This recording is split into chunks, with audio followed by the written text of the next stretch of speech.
If you've been following the British royal family for any length of time, and millions of Americans have, then last week's news might have surprised you. King Charles III has made a decision that is being called one of the most significant royal moves in modern history. He has formally empowered his sister, Princess Anne, to serve as Royal Regent, meaning that if Charles can no longer carry out his duties as king, and could step in and effectively run the British monarchy. Now, before you ask, this is not the same as becoming queen, but it is a bigger deal than most news headlines are letting on. Because to understand why Charles did this, and what it reveals about the state of the royal family right now, you need to understand a dozen things the palace has never said out loud. And that's exactly what we're going to cover today, clearly, simply, and completely.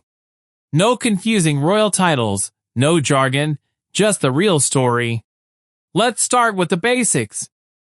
First, what is a royal regent, and why does it matter? Here's the simplest way to understand it. The King of Britain has a very long list of official duties. He signs laws. He meets with the Prime Minister. He represents Britain on the world stage. He opens Parliament. He receives foreign leaders. Now, what happens if the king gets sick? What if he's in the hospital, or traveling, or too ill to carry out those duties? That's where a regent comes in. A regent is essentially a backup ruler. They step in and carry out the official functions of the crown when the monarch cannot. This isn't new. Britain has had regents throughout history, most famously when King George III suffered mental illness in the late 1700s and early 1800s, and his son the Prince of Wales had to step in and rule in his place. Under modern British law, specifically the Regency Act of 1937 and updates made in 2022, the government has a formal system in place for who can act on the king's behalf, and under what circumstances. What King Charles has done is make Princess Anne one of those officially empowered people. She is now what's called a Counsellor of State with enhanced powers, ready to step in if and when the need arises. For American viewers who may know her face but not her story, who exactly is Princess Anne? She is 74 years old. She is King Charles's only sister. She is the daughter of the late, beloved Queen Elizabeth II and Prince Philip. And here's what most people don't realize. Princess Anne is almost universally considered the hardest working member of the royal family. For over 55 years, she has carried out official royal engagements, meeting people, representing Britain, attending ceremonies, supporting charities. In 2017, she was officially named the royal, who carried out the most official engagements of any family member, including the Queen herself that year. She has attended more than 20,000 official events in her career. She is no nonsense. She is sharp. She is disciplined. She is fiercely private. And unlike some other royals we could name, Princess Anne has never been involved in a scandal. No controversies. No tabloid dramas. No embarrassing headlines.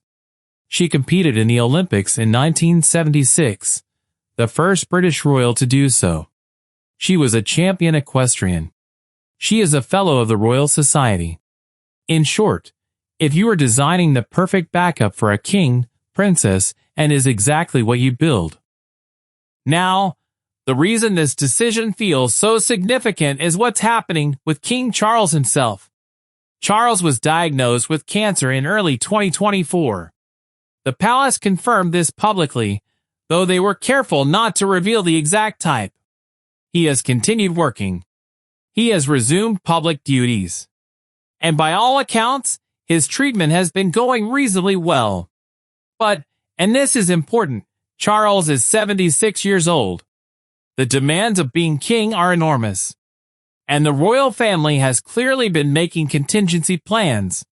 The 2022 Counsellors of State Act, which formally expanded who could step in for the monarch, was passed while Charles was still Prince of Wales, immediately after the death of Queen Elizabeth. At the time, Commentators noted it was unusual to expand the list. Now, with Charles's health history, the reasoning seems clearer. This isn't a crisis announcement. There's no emergency. But it is the palace being very deliberate about making sure there's a capable, trusted, experienced royal ready to carry the crown's responsibilities if needed. And the person they chose is Princess Anne.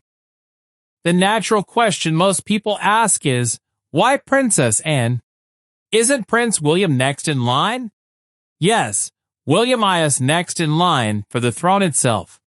If Charles dies, William becomes king.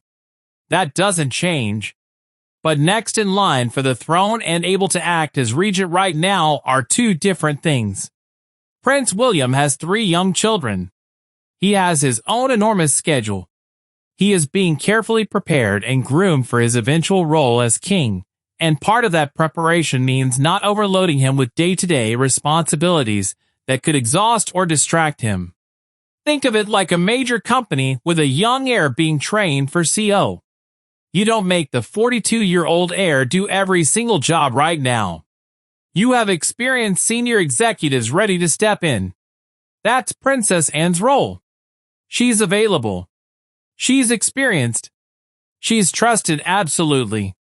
She has no political ambitions. She doesn't want to be queen. She just wants to serve. That combination makes her the ideal choice.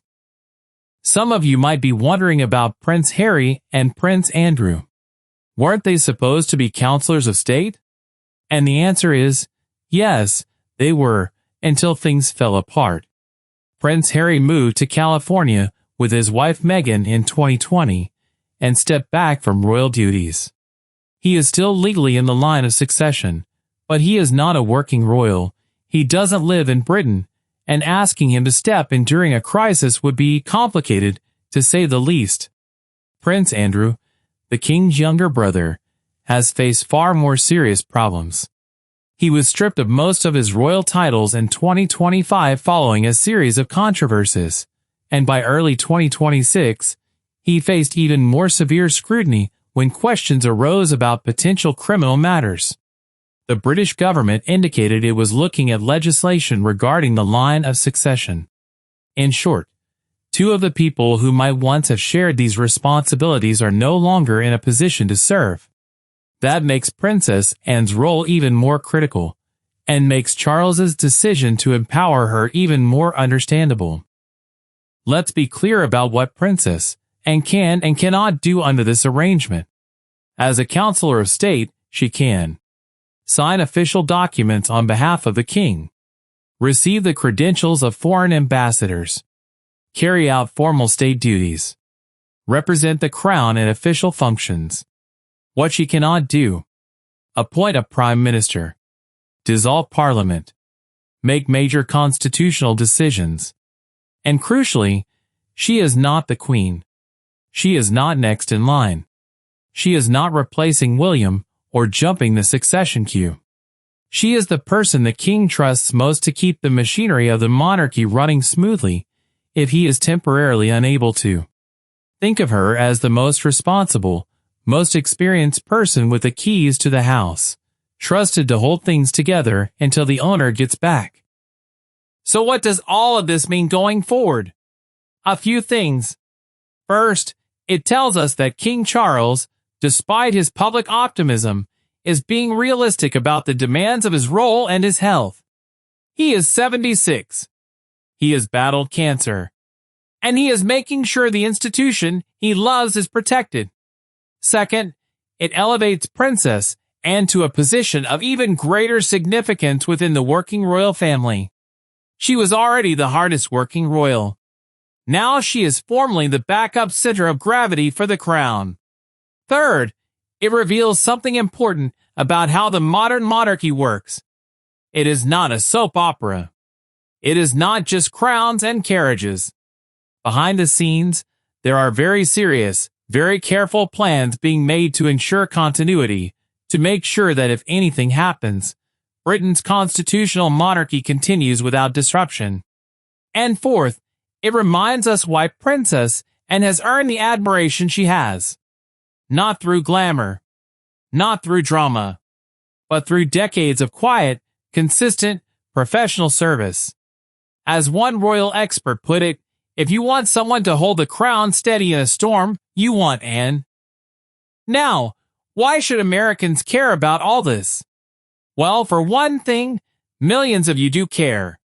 The British royal family has always had a devoted American following, and that hasn't changed. There's something about the history, the tradition, the pageantry, but also the very human drama of a family navigating enormous responsibility and public scrutiny that resonates deeply. Many Americans of a certain generation remember watching Charles and Diana's wedding in 1981. They watched with sadness when Diana died in 1997. They watched with joy at William and Kate's wedding in 2011. They watched with bittersweet emotion when Queen Elizabeth passed in 2022. This is a family that has moved through history in front of our eyes for generations. And Princess Anne, steady, tough, unflappable Princess Anne, is now one of the most important figures in that family. Americans who followed royal news tend to admire her enormously. She doesn't play games. She doesn't seek attention. She just works, and she's very, very good at it. So to wrap up, King Charles has formally empowered Princess, and as Royal Regent, one of the most trusted roles in the British monarchy. It's not a crisis. It's not a power grab. It's a careful, sensible decision by a king who loves his country and wants to make sure it's protected. And the person he chose, Princess Anne, may be the best qualified person for the job in the entire royal family. If this video helped you understand what's really going on, please give it a like. It helps more people find this coverage. And if you want to keep up with royal news explained clearly, without the screaming headlines and sensationalism, subscribe to this channel. We put out new videos every week. Thank you so much for watching. Until next time.